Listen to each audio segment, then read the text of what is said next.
Kubota TG 1860 diesel riding lawnmower. This thing hasn't been starting right for years, probably 5 or 6 years. So this is what you're getting, and yours is probably doing the same thing if you're watching this video. Nothing here to click. All right, every now and then it'll start though. But I learned if I put the 75 amp jumper cables on it, then it will usually start after a while. So that's how I've been cutting grass for about 5 years. So finally getting around to fixing this thing, hopefully. Took it to a Kubota dealer and they said it was the starter. They went over the entire system. So yours may be as simple as a relay or something, or a bad switch. But they saying it was my starter, which is right here. Right there. You just take the bolts out there. It looks pretty easy to replace. Alright, the new starter came in, got it off Amazon.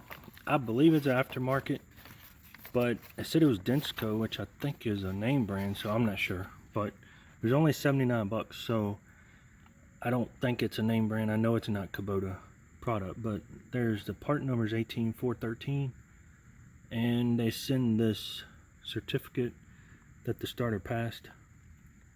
So hopefully it's a good starter. It looks really nice. There's the new starter there. Looks like really good quality. And it was a whole lot cheaper than other starters.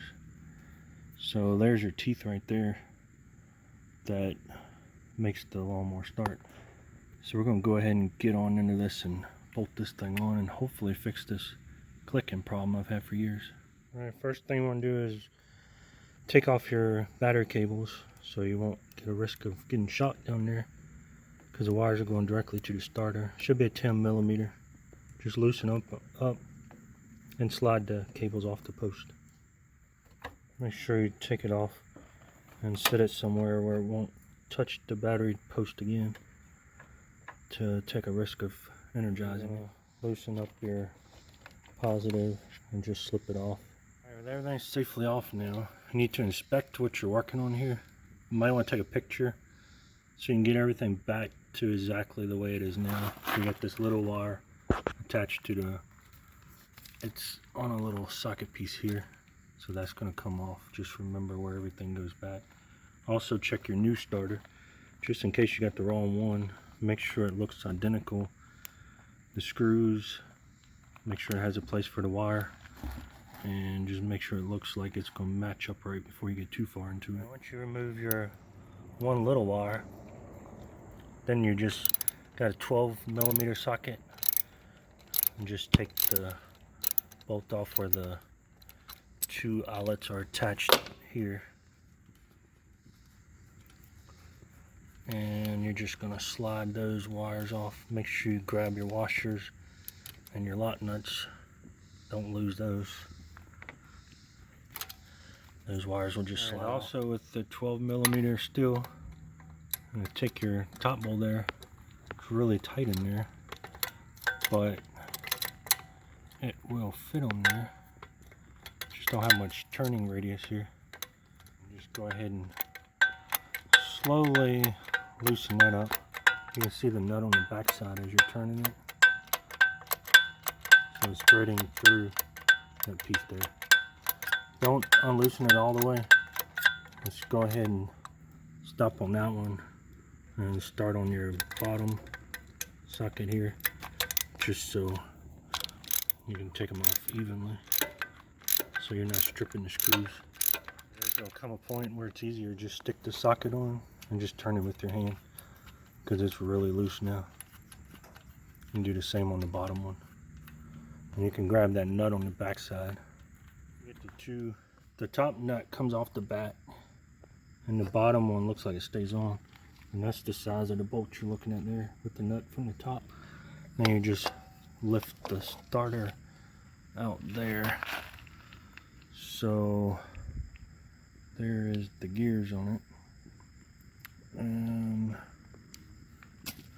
that is the flywheel where the teeth are grabbing it to start the engine. Slide the new starter in that same hole there, and should line up with the holes that are already in it, and just gonna put your top bolt and your bottom bolt, and make sure you put the nut on the back side of the top one. I'm gonna snug that back up. Alright, I snugged up the bottom bolt, and the top one is so tight. The better way to do this, and probably a better way to take it off too, so ignore what I said earlier, put a wrench on the back side. Just use this one to hold the nut still. Use this one to tighten everything. Be a whole lot easier for you. Alright, go ahead and reconnect your little wire here on the electric spade there, and then go ahead and take this nut off and reconnect your two other cables. Mine's actually 13mm on the new starter, so you may have a different socket size. Alright, just snug up, make sure you got both your eyelets on there like it was originally. Should be 2 wires attached to that one. Make sure it's tight, but don't tighten it too much, you don't want to break it. And also check that back one back there, the ground, make sure that's tight from shipping. Make sure that didn't get loosened up. And that should be it down here. And put your dust cover back. Alright, all that's left is go ahead and put your cables back on. And that's it. And go ahead and see if this thing is going to start up right. Alright guys, not gonna lie, that didn't work. So that's how you put starter in. So that's what the video is for. But it did not fix my problem. As you can see here, still got the click. So I think I've also heard people saying that it's just not enough voltage running to the starter. So I'm gonna do some more research, see if I can figure it out, and try another thing to see if I can get it working. Sorry about that, but that's the way it is. I'm not gonna lie to you. But that is how if you need to replace your starter. So if I find out any more, I'll go ahead and post another video on how you actually fix this problem. And if you got any ideas to help me out, you can comment in the suggestions there. See if you had the same problem, so maybe you can help other people out. But thanks for watching. Hope this video helped you out, other than not working, but hope it helps you out if you're putting a starter on. So thanks for watching.